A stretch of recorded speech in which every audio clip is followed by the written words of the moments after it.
யூதர்களுக்கும் புறஜாதியார்களுக்கும் இந்த இன பாகுபாடு நிமித்தமாய் ஒரு பெரிய ஒரு பகை பாருங்க.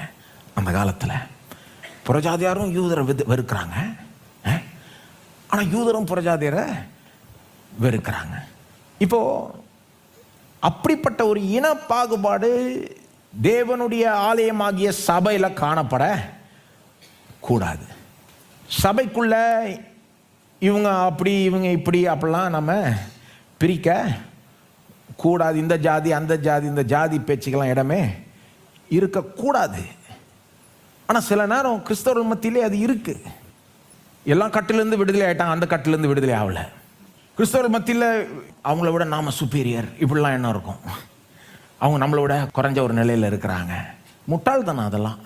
நாம் மறந்துடக்கூடாது, நாமளே புறஜாதிகள் தான். நாம் என்ன மாம்சத்தில் யூதர்களா? நாமளே பழைய ரூல் படி வெளியே தான் இருக்கணும். சொல்லப்போனால் யூதர்களே எங்கே இருந்தாங்க? தூரமாக இருந்தாங்க. ஆபிரகாமை தேர்ந்தெடுத்தாரு. இப்போ யூதர்கள்லாம் பொதுவாக பெருமையாக சொல்லிப்பாங்க, எங்கள் தகப்பனார் வந்து ஆபிரகாம். உங்கள் தகப்பனார் யார்? இயேசுவை பற்றி கேட்டாங்க. எங்கள் தகப்பனார் ஆபிரகாம். அதனால என்ன? ஆபிரகாம் யாராக இருந்தார்? ஒன்றும் இல்லாதவராக இருந்தார்.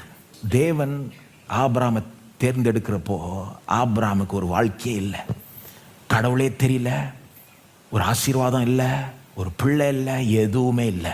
எதுவுமே இல்லாத ஒரு ஆபிரகாமை தேர்ந்தெடுத்து கடவுள் கிருபையை ஆசீர்வதிக்கிறார்.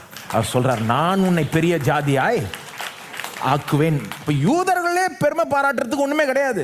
தேவனே சொல்றார் உபாகமம் 7 யூதர்களை பார்த்து சொல்றார், நீங்க ரொம்ப பெரிய ஆட்கள்னால உங்களை நான் தேர்ந்தெடுக்கல, என் அன்பின் நிமித்தம் தான் உங்களை தேர்ந்து எடுத்தேன் அப்படின்றாரு. அப்ப யூதனுக்கே பெருமை பாராட்டுறதுக்கு ஒண்ணும் இல்லைன்னா அப்ப தமிழ்நாட்டில் இருக்க கிறிஸ்தவர்களுக்கு பெருமை பாராட்டுறதுக்கு என்ன இருக்கு? நாம எல்லாருமே தூரமா இருந்தவர்கள்.